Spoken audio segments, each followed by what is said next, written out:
Terima kasih masih bersama kami. Sidang lanjutan kasus pembunuhan Brigadir Joshua yang digelar di Pengadilan Negeri Jakarta Selatan hari ini menghadirkan dua saksi ahli yang meringankan untuk terdakwa Ricky Rizal. Tim penasihat hukum terdakwa Ricky Rizal menghadirkan dua ahli pidana sebagai saksi the charge. Dua ahli yang dihadirkan adalah ahli pidana dari Universitas Bhayangkara, Surabaya, Solahuddin, dan ahli pidana dari Universitas Tarumanegara, Jakarta, Firman Wijaya. Pihak jaksa penuntut umum sempat menolak kehadiran ahli pidana Firman Wijaya karena surat tugas yang ditunjukkan kurang lengkap tanpa menyebut nama terdakwa. Namun hakim menilai surat tugas sudah sesuai dengan yang diajukan oleh tim kuasa hukum Ricky. Baik, kita lanjutkan dialog terkait pembuktian setempat atau the Scente dan juga keterangan saksi ahli yang dihadirkan pihak Ricky Rizal. Berani menolak perintah yang diberikan mantan atasannya Verdi Sambo. Ricky Rizal disebut tidak memiliki niat jahat untuk membunuh Joshua. Namun Ricky sendiri tidak mencoba membatalkan niat Sambo untuk membunuh Joshua. Lalu bagaimana menjelaskan harus ada keselarasan antara pihak yang memerintah dan diperintah? Selain pakar hukum pidana Asmi Syaputra, kita juga terhubung dengan kuasa hukum Ricky Rizal, Belan Dewangga Pribadi, dan langsung kita sapa. Assalamualaikum, Bang Dewan. Waalaikumsalam, Mas Ya, Gino. maksud saya Bang Belan. Bang, tadi sempat ke Saguling dan Duren 3 juga saya dengar. Betul, betul, betul. Oke, kalau kita bicara mengenai pemeriksaan setempat atau istilah yang ya banyak belum familiar dengan Deschente ini. Bagaimana Anda sebagai kuasa hukum Ricky Rizal melihat urgensi dari pemeriksaan setempat Deschente ini? Ya, memang ini adalah permintaan, tadi sudah diketahui ya bahwa ini permintaan dari PH-nya Pak Verdi Sambo. Cuma majelis mempertimbangkan untuk mengajak semua penasihat hukum dan jaksa untuk datang ke lokasi. Bagi saya ini satu hal yang baik juga, jadi majelis hakim memiliki pengalaman sendiri ketika dia melihat TKP, ketika dia melihat oh ternyata tempatnya ini, dia sudah punya bayangan. Selama ini kan kita hanya lihat dari CCTV, kita hanya lihat dari foto-foto yang dimasukkan ke dalam berkas perkara gitu. Oke.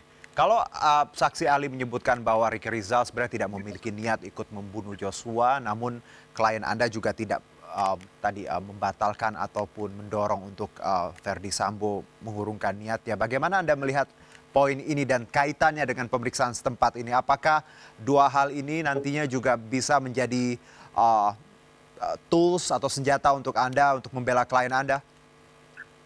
Ya, kalau kita lihat tadi kan yang namanya hukum pidana ini kan kita melihat yang namanya mens rea, Mas, bahwa kita Baik. melihat niat jahat seseorang itu kondisinya bisa abstrak, bisa tidak abstrak. Abstrak dalam artian kalau dia hanya niat, kan tidak ada perbuatan yang diaktualisasikan. Tapi ketika dia berbuat sesuatu, nah disitulah niat jahat itu diaktualisasikan. Tadi Oke. disebutkan dalam ahli bahwa perintah untuk menembak sudah ditolak.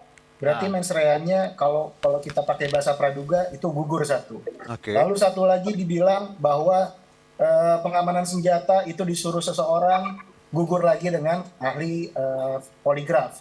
Yang tadi juga saksi ahli menyatakan bahwa poligraf bisa diterima di dalam sebagai bukti gitu kalau selama itu diambilnya secara sah. Begitu.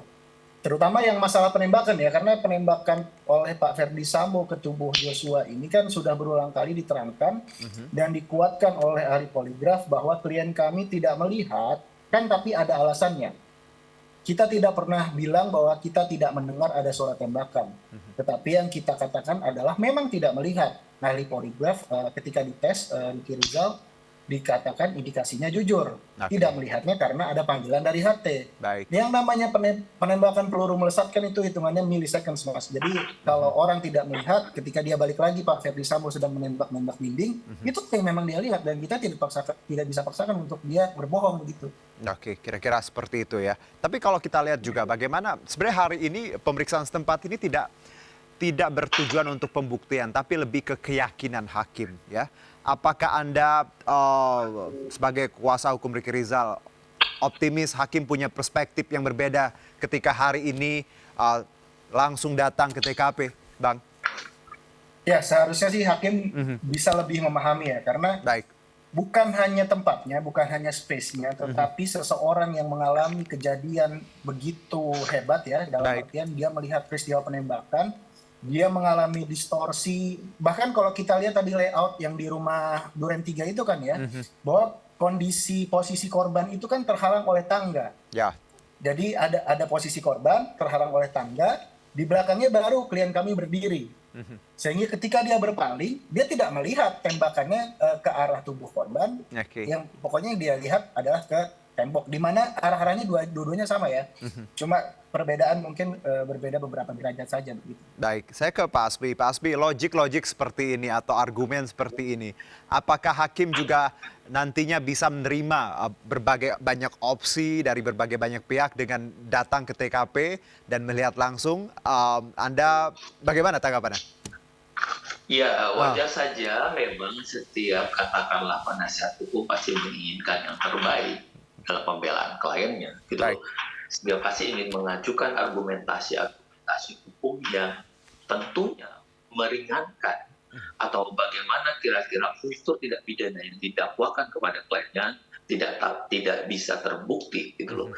Meskipun demikian, karena memang dari awal perkara ini menjadi menarik, yang diisi dari keterangan manipulatif sejak awal yang kita bisa ketahui, Baik. BAP dan segala macam, disinilah kecermatan dan kebijaksanaan hakim untuk melihat keadaan ataupun fakta Mhm. yang secara jelas diuraikan.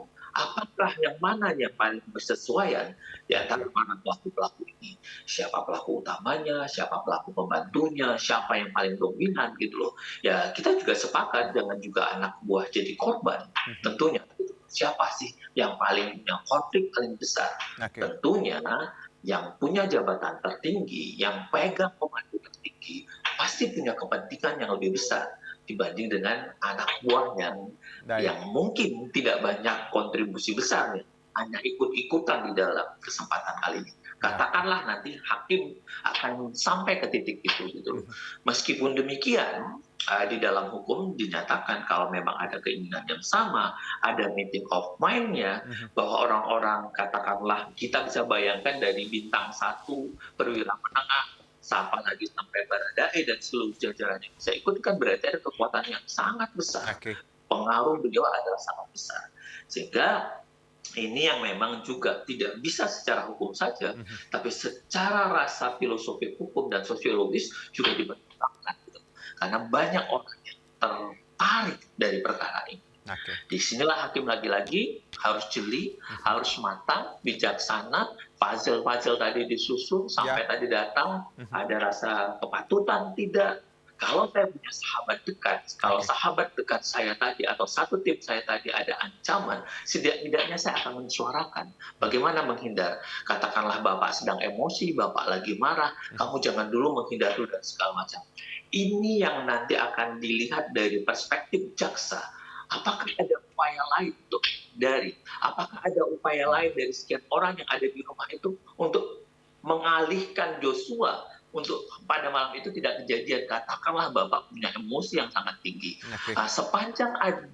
Sepanjang masih ada upaya-upaya lain, nah ini yang nanti hakim akan mempertimbangkan. Mhm. Tapi kalau memang hari itu tidak ada upaya lain, seperti apa yang mau dibangun oleh penasihat hukum, karena memang satu ancaman yang sangat kuat, keadaannya memang sudah tidak bisa lagi dikendalikan, Mhm. ya itulah memang mau ya tidak mau orang-orang yang katakanlah turut serta membantu ini juga tidak semestinya dibersalahkan tentunya. Oke, menarik orang-orang terdekat yang ya tadi kita bicara relasi kuasa ya, ada superior, ada bawahan. Jadi memang posisi yang sulit seperti itu Pak Asmi ketika bawahan dihadapkan dengan pilihan yang diberikan senior seperti itu. Pasti Mas Juno, Oke, pasti. Itu dengan yang saya kata bilang lain tadi. bahwa apa yang dibawa teman-teman dari tim Ricky Rizal ini bisa sangat berguna dalam pemeriksaan setempat hari ini. Sangat bisa, itu tadi Oke. akan dilihat rasanya Aha. tadi. Itu yang akan dicocokkan oleh majelis hakim. Itu tadi saya bilang, toh Hmm. bintang 1 aja bisa manut sama beliau gitu loh, Oke. apalagi yang di bawah. Ini yang akan dilihat oleh hakim kan, kenapa sampai di titik ini gitu loh. Baik. Kenapa semuanya bisa ikut? Berarti Baik. ada satu kekuatan yang sama, ataukah keinginan yang Hmm. sama, Mhm. atau memang punya power yang luar biasa beliau Baik. ini. Baik, Pak Asmi, kalau saya bicara mengenai gini, kita tahu bahwa rumah baik Saguling dan Duren 3 kan ini ya, I would say manipulatif ya. Banyak hal yang sudah dimanipulasi seperti itu. CCTV tidak ada, ya kebenaran yang hakiki agak sulit untuk kita dapatkan saat ini, oke? Apakah dengan pemeriksaan setempat ini dengan CCTV yang sudah dirusak, keterangan yang berbeda-beda, hakim bisa melihat cukup jernih nantinya karena tadi ibaratnya kita kan menerka-nerka lalu kembali punya kesempatan untuk ke TKP melihat ini. Anda seberapa optimis Anda melihat bahwa hakim bisa punya logik yang cukup nanti untuk mengungkap kasus ini? Sepanjang hakim tidak ada beban, Baik. sepanjang hakim menggunakan nuraninya, kebenaran itu ada di nurani kita masing-masing. Baik. Saya kira hakim sangat bisa secara bijaksana menangkap ini. Ini adalah menunjukkan bahwa hakim kalau nanti ini berhasil dengan teguh menyatakan katakanlah ada memang perbuatannya atau tidak ada perbuatannya tentunya dengan ada argumentasi hukumnya.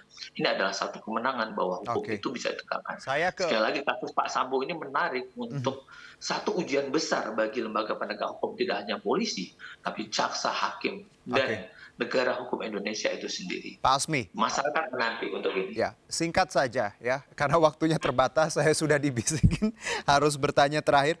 Kalau kita lihat pemeriksaan ini kan diajukan oleh timnya, Sambo dan juga Putri. Ini menarik, bagaimana mereka memberikan opsi ini.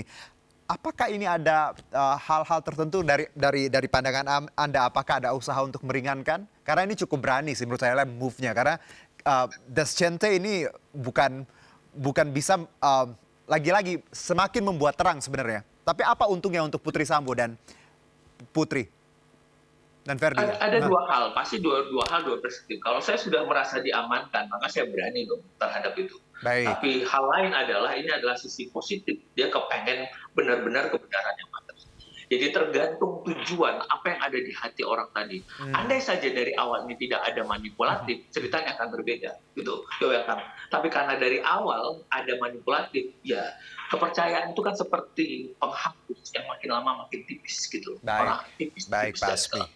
Ya, Juno. saya ke Bang Belan langsung singkat saja Bang, seperti apa keyakinan Anda bahwa hakim akan tadi melihatnya dengan terang dan juga dengan pemeriksaan setempat hari ini nantinya dapat meringankan hukuman klien Anda? Ya, saya sih masih percaya majelis hakim yang terhormat masih punya rasa, masih punya hati dan menyandarkan kepada fakta-fakta bahwa yang salah harus dihukum bersalah, yang memang tidak porsinya dalam untuk mempertanggungjawabkan yang bukan tanggung jawabnya seharusnya bisa dibebaskan. Begitu Mas Juno. Baik, Bang Belan, Pak Asmi, terima kasih sekali atas waktu dan insight-nya. Maaf sekali waktunya terbatas, tapi kita sudah dapat poin-poinnya. Insya Allah kita bisa ngobrol di lain kesempatan. Terima kasih, selamat beraktivitas kembali. Mas Juno, matur nuwun, Mas Bella, matur nuwun. Sami-sami, Pak. Terima kasih Mas Juno, Pak Asmi. Terima kasih. Oke, selamat datang. Kami akan jeda terlebih dahulu, tetap di MNC News Now.